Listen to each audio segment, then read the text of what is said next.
Dan FIFA ini memberikan dua hukuman untuk PSSI, yaitu denda 400 juta rupiah dan pengurangan jumlah penonton ketika timnas Indonesia melawan China nanti. Pengurangannya berapa? Pengurangannya sebesar 15% penonton. Dia tidak tahu bahwa diri dia bodoh. Nah, dia merasa hebat dikala sebenarnya dia tuh bodoh. nah, Itulah yang terjadi berkali-kali di stadion. Hal-hal yang bukan bisa dibilang lazim ya mungkin dianggap normal gitu, kayak kick off telat sedikit, itu kalau kita udah naik step ke level serius gitu, ke level Asia, ke level dunia, artinya nggak ada tawar-menawar gitu. Kayak mesti kita sadarkan, lu jangan merasa hebat. Kalau lu menghina lagu bahasa lain, enggak. Lu tuh toxic sebenarnya. Misalnya Tom Hai sama Shane Patinama gitu. Campaign fans, iya campaign. Fans Indonesia, kalian nggak boleh loh meneriakan gini-gini ini misalnya. Kalian nggak boleh loh menyalakan flare gitu, karena itu akan berimbas pada timnas kita itu sendiri gitu.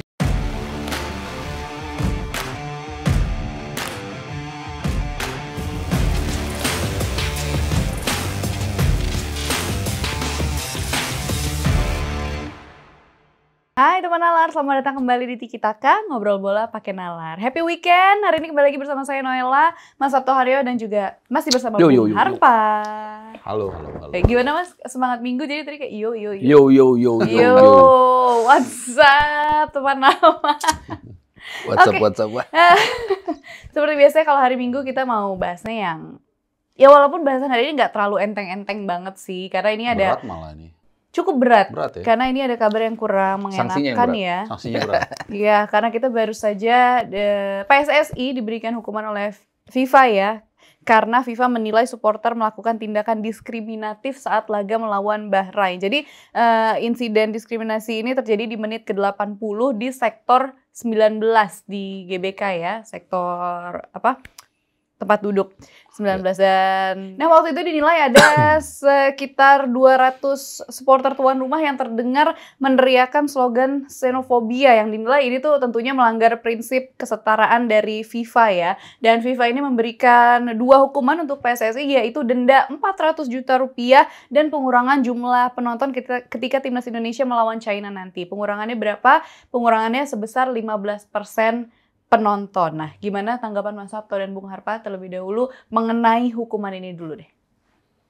Hukuman yang, ini sebenarnya hukuman keempat ya buat PSSI kalau kita bicara round 3 doang. Pertama, hukuman ketika kita terlambat melakukan start di laga lawan Australia. Ya. Lalu kedua, kita terlambat lagi melakukan start atau keluar dari tunnel berarti ya. Ya. Ketika laga melawan China, ketika di China. Lalu, lupa saya, China apa Bahrain? China kalau nggak salah. Lalu ketiga, Bahrain, sejumlah official kita terkena hukuman di situ. Ada denda juga dari FIFA, dan juga terakhir sekarang adalah menyangkut perilaku penonton ya. Jadi ya kalau kita mau tarik garis merah, artinya hal-hal yang bukan bisa dibilang lazim ya mungkin dianggap normal gitu, kayak kick off telat sedikit, itu kalau kita udah naik step ke level serius gitu, ke level Asia, ke level dunia, artinya nggak ada tawar-menawar gitu loh. Kita telat keluar dari tunnel, ternyata ada sanksinya gitu kan. Padahal kan kalau di sini ya udahlah, yang penting telat berapa detik sampai semenit, bahkan itu kan sebenarnya detik gitu kan. Telat melakukannya dalam beberapa detik, tetap aja itu menjadi sebuah hukuman. Artinya kan ada guideline yang memang tidak bisa ditawar kalau kita tampil di pentas internasional gitu. Termasuk perilaku penonton gitu kan. Yang saya selalu bilang, teriakan-teriakan di dalam stadion yang mungkin terasa biasa-biasa saja atau normal gitu, tapi sebetulnya kalau kita mengacu pada peraturan sebenarnya nggak diperbolehkan gitu. Dan ketika itu terekam dan menjadi bukti bahwa memang ada teriakan yang dianggap di luar dari jalur sportivitas, dianggap menghina ya, sebuah penghinaan gitu, yang ada aturan jelasnya tidak boleh dilakukan, tapi ternyata dilakukan dan bisa terekam dan akhirnya ditelusuri dan akhirnya dijatuhin hukuman. Nah itu kan yang hal-hal yang harus kita perhatikan betul gitu. Kalau kita bicara di level internasional dan di level yang lebih luas lagi regional gitu. Ya contohnya mungkin Wayne Rooney ya, kita pernah lihat dia itu sama wasit dia tepuk tangan sebagai gesture sarkas gitu kan, buktiin wasit gitu. ya fans-fansnya MU pada saat itu, oh bagus wasit harus digituin. Rooney-nya kena hukuman, kena kartu gitu kan. Ketika lo main di Liga Champion, ketika lo naik, ketika lo mungkin di Liga Inggrisnya pada waktu itu dianggap hal yang biasa, tapi ketika lo tampil di level regional, peraturannya udah beda lagi gitu. Nah itu kan yang harus dipahami gitu. Nah teriakan penonton pun seperti itu gitu. Dulu gue pernah nonton Atletico Madrid lawan Malaga di Vicente Calderón pada saat itu. Teriakan-teriakan, ya istilahnya sana puta lah ya. Puta Malaga sebagai lagu gitu kan. Oh kok bisa ya teriak seperti itu. Gue tanya sama orang dari Atletico-nya kan, ini emang boleh? Enggak, kita nunggu aja ntar pasti dihukum. Ternyata memang ada hukumannya. Dan mereka udah tahu. Udah tahu gitu, tapi ya mereka tetap melakukan itu. Jadi klub ya mereka tahu masih ada aja orang-orang yang akan meneriakan itu. Tapi orang yang nggak tahu mungkin mereka dihukum gitu. Kita yang nggak tahu mereka dihukum kan, boleh kok ada teriakan-teriakan gitu di stadion, tapi sebenarnya mereka dihukum gitu. Nah itu yang harus dipahami dan harus diberikan edukasinya oleh kita sebagai orang-orang yang bisa mengedukasi dan juga pastinya dari jalur yang resmi, dari PSSI, bahkan dari pemain. Menurut saya itu bagus banget tuh kalau pemain bisa misalnya Tom Hai sama Shane Patinama gitu. Fans, campaign. Fans Indonesia, kalian nggak boleh loh meneriakkan gini-gini misalnya. Kalian nggak boleh loh menyalakan flare gitu, karena itu akan berimbas pada timnas kita itu sendiri gitu kan. Entah itu nanti misalnya larangan tampil atau tanpa penonton kan lebih repot lagi. Ini baru pengurangan dan juga denda gitu. Tapi kalau nanti dianggap mengancam dari lawan yang akan bertanding, itu bisa bertindak keras juga gitu FIFA. Kita bicara sosmed juga. Sosmed kan kadang-kadang liar banget kan sosmed gitu kan. Lagi tuh. Padahal kalau di luar negeri, kalau ada ujian mengancam nyawa gitu, kayak lo death threats gitu. Ujaran yang lo mengancam nyawa, lo bilang lo mati lo ntar gitu. Kayaknya sering banget kan kita melihat di sini dan orang kayaknya. Gue aja pernah dapet. Iya, gue juga pernah dapet gitu. Kalau diseriusin itu di luar negeri sebagai tindakan yang bisa diusut polisi dan lo bisa ditangkap polisi gitu loh ya. Ancaman iya, hal-hal kayak gitu. Jadi ya hal-hal yang kayaknya tidak bisa dinormalisasi lagi, tidak dianggap sebagai hal yang wajar lagi. Kalau memang aturannya sudah jelas seperti itu, ya jangan. National anthem dibu. Ya mungkin kan, woi keren kita ngebutin lagu kebangsaan warga lain gitu. Tapi pasti kita hukum juga. Bahkan nggak keren ya mas sebenarnya. Mungkin ada yang nganggap keren kan. Dia bilang, oh iya harus begini musuh kita biar merasa terintimidasi. Bukan begitu caranya gitu. Jadi ada 4 tipe manusia nih. Yang pertama kelamaan sampai itu ada 3. Yang 3 aja. Tadi udah disebutin sama Mas Aryo. Dia tidak tahu bahwa diri dia bodoh. Dia merasa hebat dikala sebenarnya dia tuh bodoh. Itulah yang terjadi berkali-kali di stadion. Ketika lagu kebangsaan lawan, dia merasa hebat dan bangga ketika menyoraki. Dia merasa superior, keren. Itu gue udah berkali-kali ngomong sampai berbusa. Emang ada efeknya ya, maksudnya agak berkurang gitu, tapi masih ada. Dia nggak mau berdiri, dia nggak mau bahkan menghina lagu kebangsaan lain. Dan kemarin gue di Australia, lagu Indonesia, mereka berdiri semua. Satu pun nggak ada yang duduk orang Australia. Lebih ekstrim lagi waktu di Midin, waktu kita menang 3-0. Waktu lagu kebangsaan Indonesia Raya dikumandangkan, gua dengan salah seorang teman gue Divo dan beberapa lagi, di tengah-tengah pendukung Vietnam nonton lagu kebangsaan Indonesia Raya dikumandangkan, satu mata pun nggak ada yang lihat ke kita. Nggak ada yang bu juga? Jangankan bu, suara siul aja satu penting pun nggak ada. Padahal beberapa hari lalu kita baru menghina lagu kebangsaan dia dengan alasan kita diprovokasi di media. Itu kan sayur biasa lah di media. Jadi segitu ekstrimnya, kita baru bandingkan dengan Vietnam loh. Belum dengan yang di Eropa yang menurut gue dalam secara umum lebih maju lah gitu ya, lebih beradab gitu ya. Dan ini yang gue lihat timnya sudah naik kelas ke round ketiga dengan lawan yang hebat. Mungkin kata yang pas, penonton ini belum menyesuaikan sebagian kecil. Nggak semua. Sebagian kecil. Sebagian kecil. Tapi kecil ini yang kadang-kadang membuat repot. Contohnya ini kan. Contohnya ini. 15%, kalau kita kalikan dengan 1 juta satu tiket, itu setara 10 miliar. Nah, kita bilang kita sayang.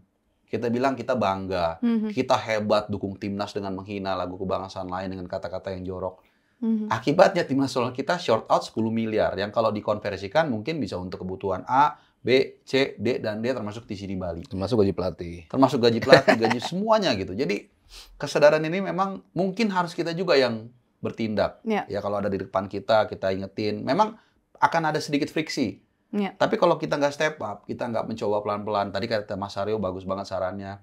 Mungkin PSSI juga pemain tolong dong. Tolong dong kampanyekan ini. Kan mereka didengar kan, idola mereka banyak. Nah ini kesempatan yang bagus nih. Nggak apa-apa, tapi kita juga jangan terlalu memukul rata semua penonton. Karena ini sebagian kecil yang mungkin harus kita bina. Jangan dibinasakan begitu. Supaya kita bisa bergerak maju seiring juga dengan prestasi tim nasional kita. Gitu kira-kira. Ya, jadi artinya sebenarnya kita sebagai penonton kan juga harus bijak, harus tertib juga. Karena kalau kayak gini yang rugi juga bukan hanya beberapa penonton itu aja, tapi ini benar-benar merugikan semua part of timnas Indonesia gitu. Kalau mungkin gara-gara kurangnya, dan kan dukungan penonton berarti kurang mungkin sekitar 8.000 10.000 lah ya. 15% dari kapasitas 70 sampai 80.000. Berarti kan dukungan moral yang teriakan itu kan berkurang juga. Mungkin semangat itu berkurang juga. Hasilnya jangan-jangan amit-amit kita jadi gagal menghanakan China. Tanggung jawab orang yang seperti itu. Makanya mesti kita sadarkan, lu jangan merasa hebat. Kalau menghina lagu bahasa lain enggak. Lu tuh toxic sebenarnya. Nah, silakan.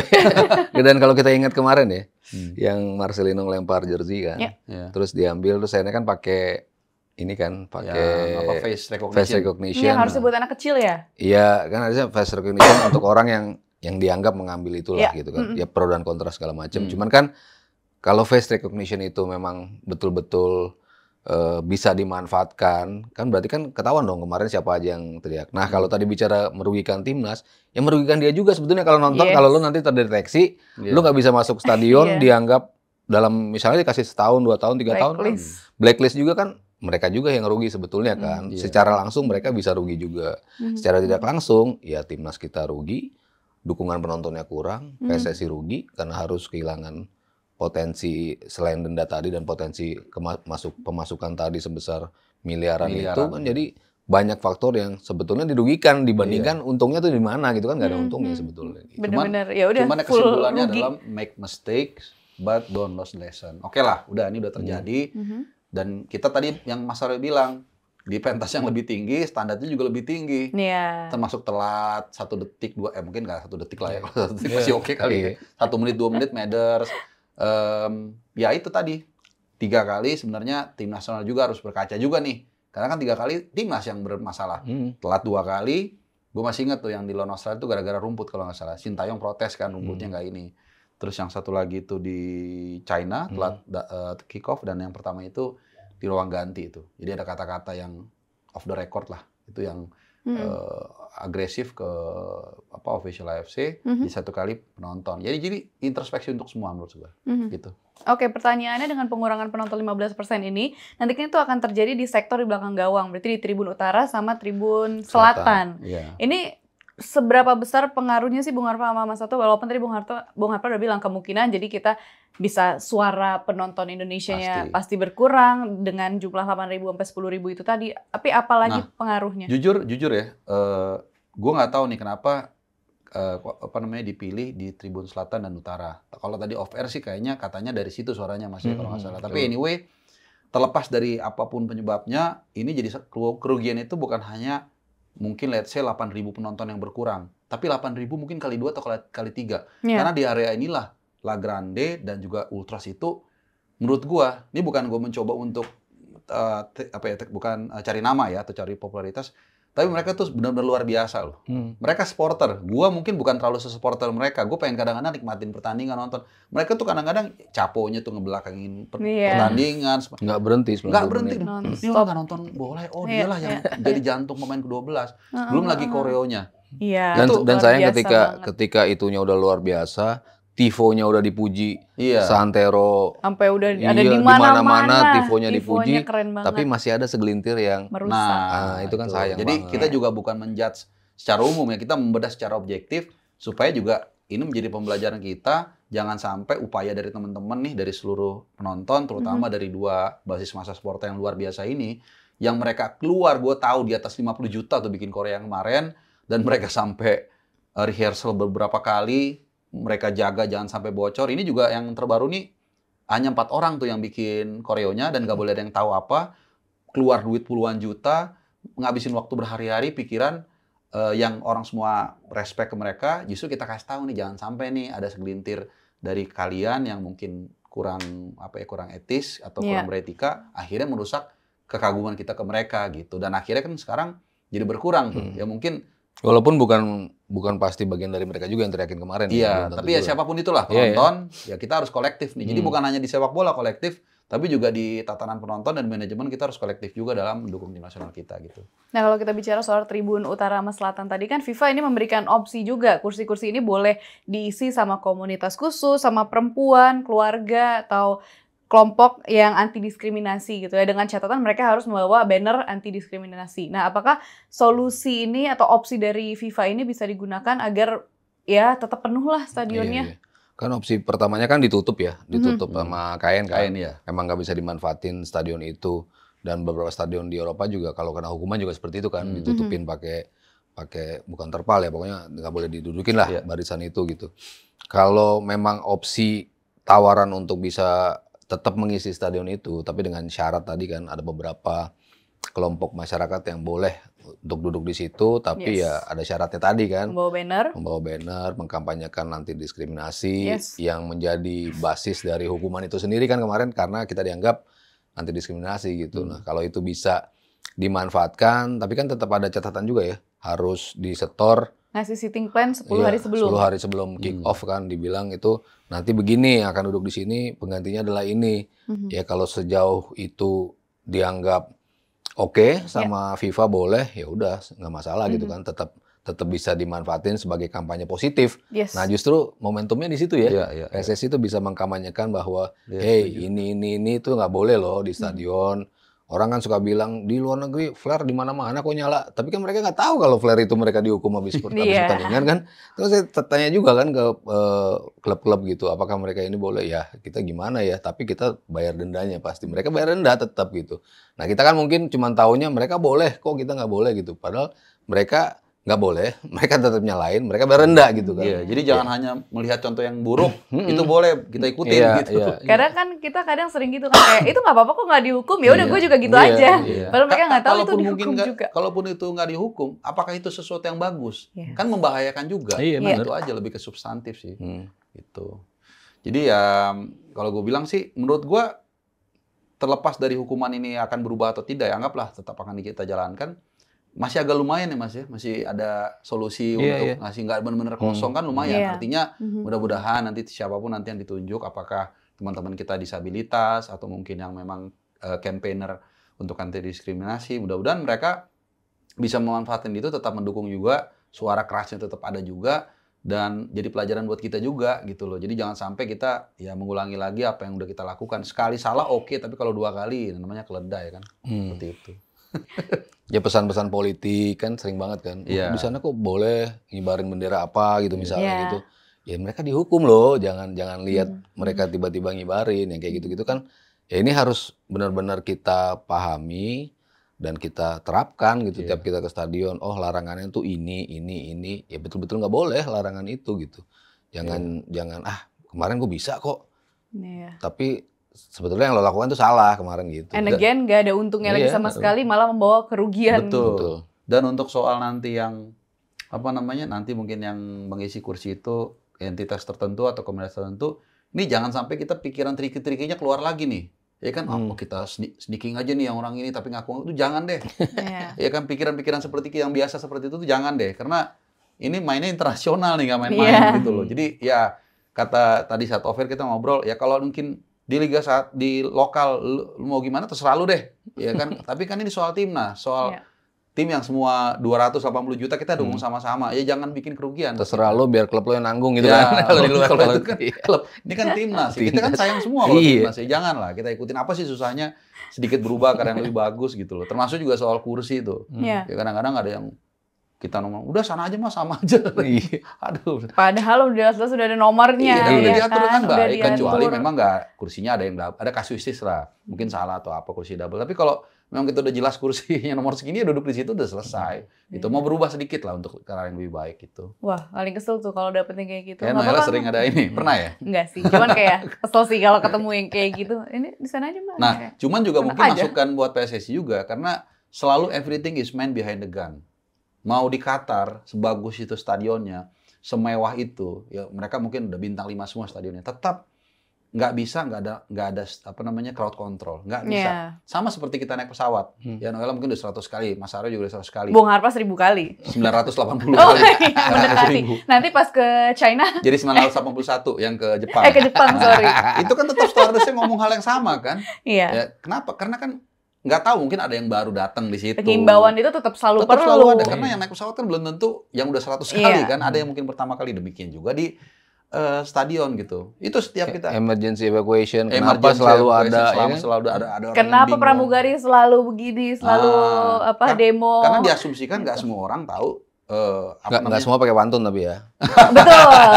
Maskapai tertentu aja. Jalan-jalan ke Denpasar. Itu udah saking bosennya kali ya ngomong hal yang sama. Nah tapi di sana nggak boleh bosen. Karena kalau pengalaman gua kayak kemarin di Saudi di Jeddah, itu ada penonton kita duduk ngisep apa sih es yang plastik gitu-gitu ya, duduk di tangga gitu, langsung ya tapi halus lah, nggak kasar. Di escort ya. Tetap perlu, karena nggak mungkin 100% tuh orang mengerti situasi. Kadang-kadang lagi jalan kita harusnya ke sana, orang kan nggak ngeh, dia ke kiri. Ada yang kalau di tahun 2022 terkenal tuh metro this way.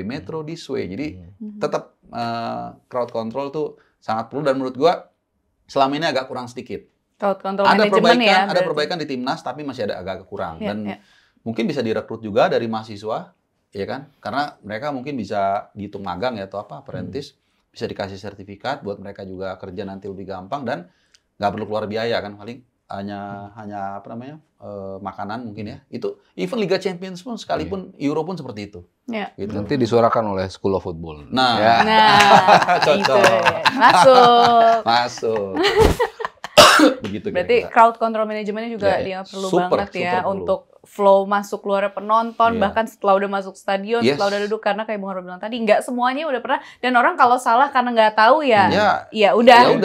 Kecuali udah tahu salah, tetap dilakukan. Apalagi tuh yang tetap ngerokok ya di dalam stadion, sering banget nih lihat nih. Kalau yang ngingetin Noella mungkin nurut kali ya, karena enak gitu loh, vibes-nya bagus. Kalau kita yang ngingetin diajak berantem, kayaknya diajak ribut kayaknya. Soalnya sering banget tuh Bung, kalau lagi nonton kan tetap aja ada yang ngerokok, padahal kan nggak boleh kan. Ya kayak duta-duta seperti Noella harus Mas tolong jangan ngerokok, kayak langsung dimatiin. Kalau kita kayak dia enggak juga deh Bung, kayaknya tetap diajak ribut mudah-mudahan deh. lah, makin berkurang karena butuh proses ya.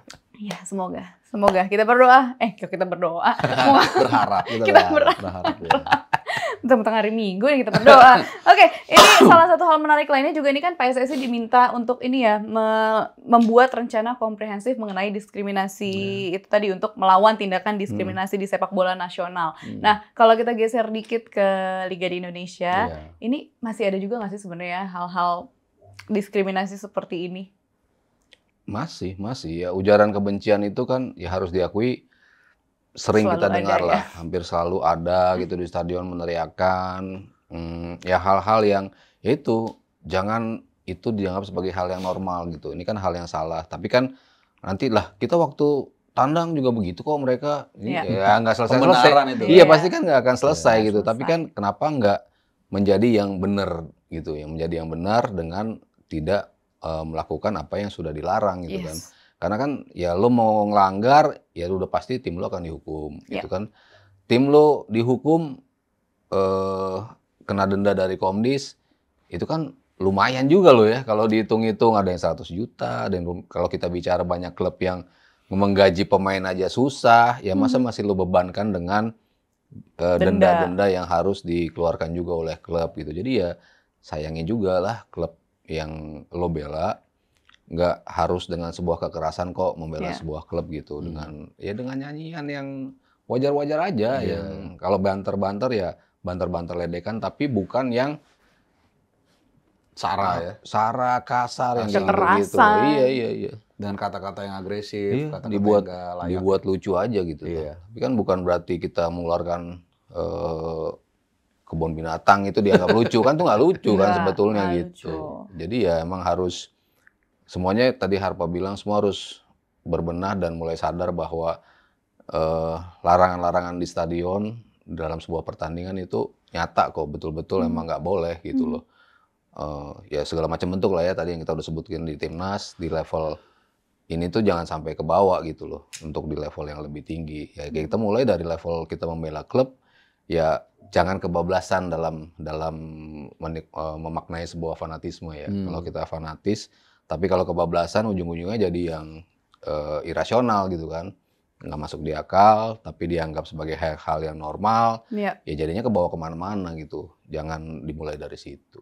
Ya, apalagi kita sebagai pecinta sepak bola Indonesia kan sebenarnya fans timnas ini kan disorot juga ya sama media-media di luar negeri. Kalau emang fans timnas itu luar biasa, jadi fans jangan club sampai juga luar biasa kan. Fans club juga luar biasa, jadi jangan sampai namanya jelek sebagai fans timnas atau fans klub gitu. Justru kita maunya disorot sebagai fans yang keren gitu kan. Betul. Iya, emang susah juga ya. Maksudnya ada beberapa cara mungkin ya. Hukuman itu salah satu cara aja. Misalnya kemarin kalau boleh dicontohin di Liga Indonesia kan ya Sario Bersaudara sudah melakukan langkah yang tegas dan banyak orang yang mendukung gitu loh. Kadang kita mungkin yang benar kata Mas Heru bilang ya, sebagian besar menganggap itu udah normal kok, di sana juga begitu. Tapi ya two mistakes nggak membuat satu kebenaran kan. Gitu. Jadi itu satu cara. Tapi memang kita juga ada PR yang sangat besar nih karena ini kan semua berangkat dari rumah sebenarnya. Cara mendidik anak kecil, diajarin do and don'ts-nya segala macem. Harus dua-dua sih gitu loh. Kita nggak bisa aja menghukum doang, tapi di satu sisi pendidikan kita tidak mengajarkan edukasi itu. Jadi orang akan ada terus gitu. Ya mungkin akan berkurang tapi tidak benar-benar dari hati gitu. Memang agak PR-nya agak besar sih. Yang mungkin bisa dilakukan PSSI yang mendukung penegakan hukum seperti yang dilakukan oleh Sario Bersaudara. Dulu juga kita ada contoh waktu kita lawan Gini, itu luar biasa. Bacanya aja gue nggak sanggup gitu loh. Saking kasarnya begitu loh. Jadi benar yang kata Mas Sario bilang sampai kebun binatang keluar semua itu kan nggak masuk di akal ya. Maksudnya kalau kita mungkin nggak suka, sekedar nggak suka sih ya oke-oke aja boleh, kita nggak sama. Cuma kalau sampai menghina seperti itu dan yang paling masalah adalah impact-nya ke kita juga gitu loh. Jadi ya itu yang gue bilang banyak PR yang masih dikerjakan di liga kita, di grassroots kita, di sepak bola lokal kita. Ya mudah-mudahan setelah nanti tim nasional kita hora-hora ini terlewati, mudah-mudahan dengan hasil yang manis ya mudah-mudahan hal-hal seperti ini bisa dibenahi jadi perhatian PSSI lah. Amin. Amin. Oke, terlepas dari hukuman FIFA nih ya, terakhir Mas Sabto dan juga Bung Harpa, ini kan sebentar lagi di akhir Mei nanti Timnas Indonesia kita akan TC ya, sebelum laga menghadapi China di tanggal 5 Juni nanti, akan TC di Bali kan ya. Nah, pertanyaannya dalam waktu TC yang singkat ini, apa yang harus dilakukan oleh Coach Patrick Kluivert dan juga tim? Mas Aryo? Kalau TC di Bali itu kan 26 Mei ya kayaknya ya. Jadi betul-betul selesai liga, pemain banyak yang udah langsung cabut langsung ke Bali gitu. Krusial banget laga pertama emang ketika kita lawan China. Lawan Jepang ya udahlah ya. Iya, maksudnya itu tergantung dari lawan China kan. Siapapun yang bermain dari Jepang ya pasti nggak mudah dan sulit banget lah buat kita gitu. Walaupun katanya nanti lapis 2 ya Mas ya, tetap aja ya. Mau lapis 2, mau lapis 3, mau lapis legit ya. Jepang mah tetap aja Jepang gitu loh. Mau mainnya semua all J-League gitu ya main, tetap aja sulit gitu. Dan di Jepang pula mainnya kan? Dan di Jepang pula. Jadi kan kalau gue kan pribadi bilang yang penting buat kita untuk lolos adalah 3 laga home. Arab Saudi, Bahrain, China. Arab Saudi, Bahrain udah checklist nih. Tinggal China. Udah 3 itu lo menang, ya insya Allah kayaknya besar ya peluang kita masuk ke round 4.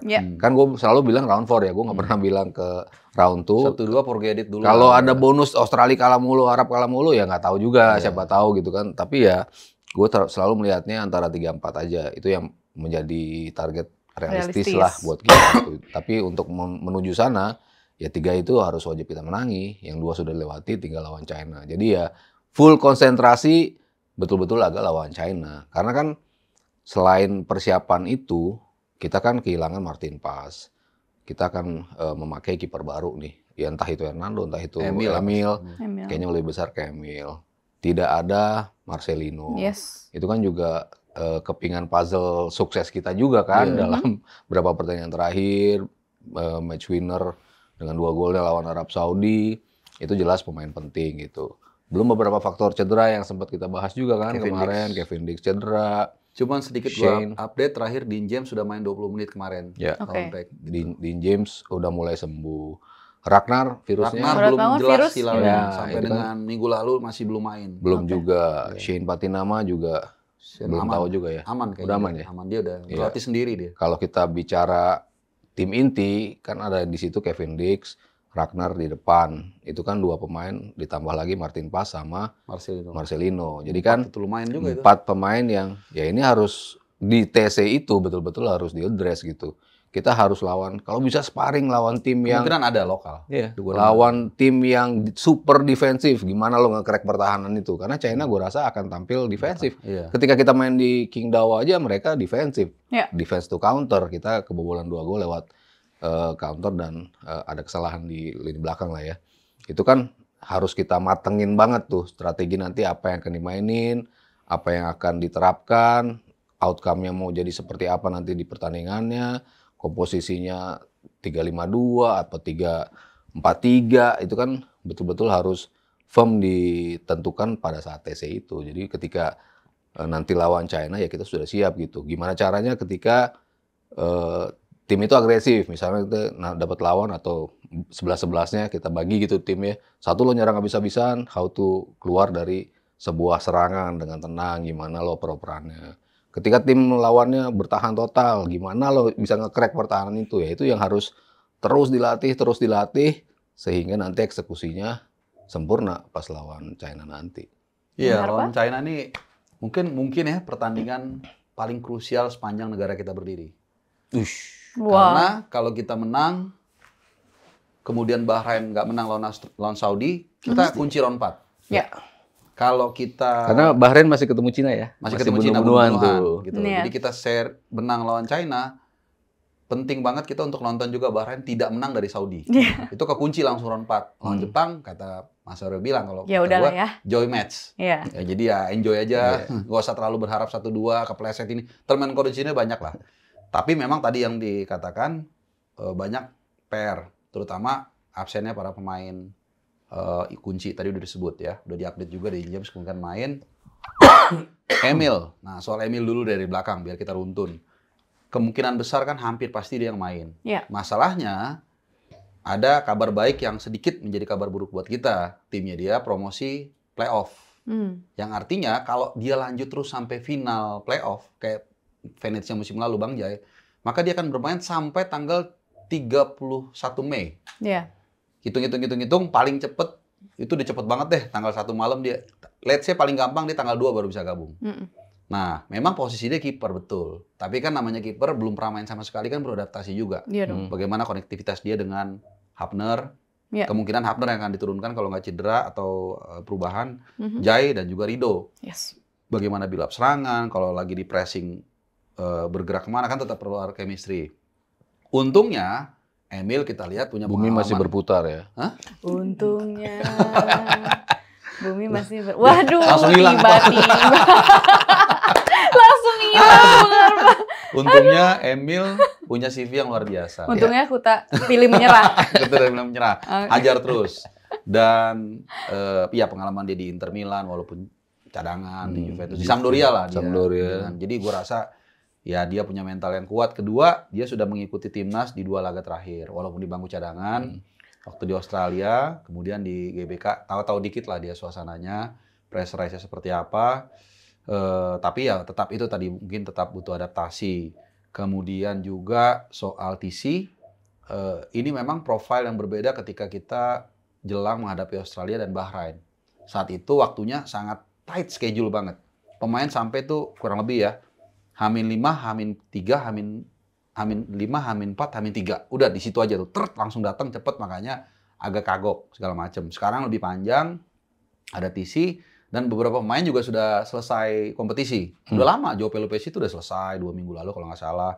Liga Belgia lah udah selesai. Kemudian Championship Division ada 3 pemain kan, Nathan, Ole, sama Marcelo juga udah minggu lalu tuh 2 minggu lalu gitu loh. Jadi ada waktu yang cukup untuk mereka bisa TC selama ya mungkin seminggu lah kurang lebih ya.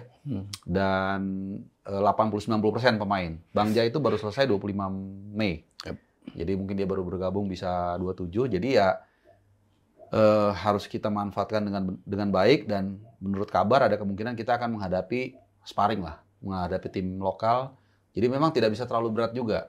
Kita nggak bisa misalnya menghadapi let's say Persebaya atau Persib atau Persija yang tim kuat, nggak bisa, karena ini hanya soal mematangkan strategi seperti yang tadi dikatakan oleh Mas Aryo gitu loh. Ya, mudah-mudahan aman semua, mudah-mudahan terutama Ragnar ya semoga karena kita penting kan, dia pasti inti, semoga dia sembuh. Kevin Dix 50-50. Ya. Tapi kalau nggak ada, Sandy Walsh kemungkinan akan masuk ke sana, dan pelapisnya kemungkinan Elnor Renders. Karena 3 pertandingan terakhir kebetulan gue ngikutin, dia main selalu full time, mainnya bagus. Meskipun juga ada alternatif lain, Jakob Sayuri mungkin bisa juga ya, macam-macam. Tapi gue rasa kalau formasi Asnawi juga bisa. Asnawi ya maybe ya, tapi mungkin di urutan keempat gitu ya. Formasi mungkin nggak berubah lah, 3 back 3-5-2 mungkin ya, karena nggak ada waktu lagi untuk coba-coba. Mungkin nanti setelah ini kalau kita lolos round 4, nah baru deh coba-coba mungkin pakai 4 back atau berapa back, mau 7 back terserah lah gitu. Dan terakhir yang menarik soal strategi bermain, karena selama round 3 ini 8 pertandingan di luar Jepang, kalau ball possession kita di bawah 5%, kita malah dapat poin. Iya, betul. Apparently seperti itu, kecuali Jepang ya. Di lawan China, kita dominan, kita kalah. Lawan Australia, kita dominan, kalah. I think kalau kita sedikit, ya nggak usah jenius-jeniusan lah, nggak usah pinter-pinteran. Ya, artinya emang tim ini dibentuk dari zaman era Sintayong sama Patrick Kluivert sebagai tim yang counter press, bertahan. Nah, betul kata Mas Aryo bilang, kalau lu memang merasa lawan China akan dominan, berarti lu mesti pelajarin gimana meng-crack tim yang bertahan. Karena selama ini kita tidak punya serum itu. Gitu.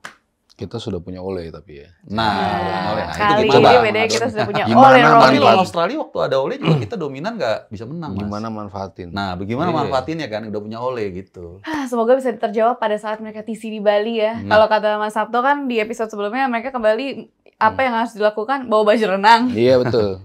Mereka TC, kita ke TCC. Wow. Nanti kapan? Nanti kalau perlu dari Bali, Nalar TV dikasih laporan langsung. Wih, Bung Harps. Luar biasa. Sampai gue batalin nonton Liga Champions liputan ke Munich buat TC di Bali. Best. Ini dia guys. Ini dedikasinya buat timnas. Dedikasinya buat timnas Indonesia, udah kayak gitu, udah batalin ke Munich untuk lihat TC di Bali. Masih aja kalian akreditasi udah diterima. Akreditasi batalin udah diterima. Buat ke TC ke Bali. Masih aja kalian kata-katain. Soalnya bukan hasil. Soalnya Arsenalnya nggak lolos. Iya sih, itu ngaruh juga sih. Kalau Arsenal Barcelona pasti berangkat deh. Tetap timnas. Tuh guys, udah secinta itu loh, udahlah, jangan. Udah. Nggak apa-apa, biasa. Nggak apa-apa ya. Nggak apa-apa, silakan kalau ada yang nggak suka. Friksi biasa terjadi ya, di dalam dan di luar lapangan ya. Biasa. Kalau gitu nanti kita tunggu live reportnya ya Bung Harpo dari Bali ya. Dari lapangan hijau. Iya. Masih hijau sih terakhir sih. Oke.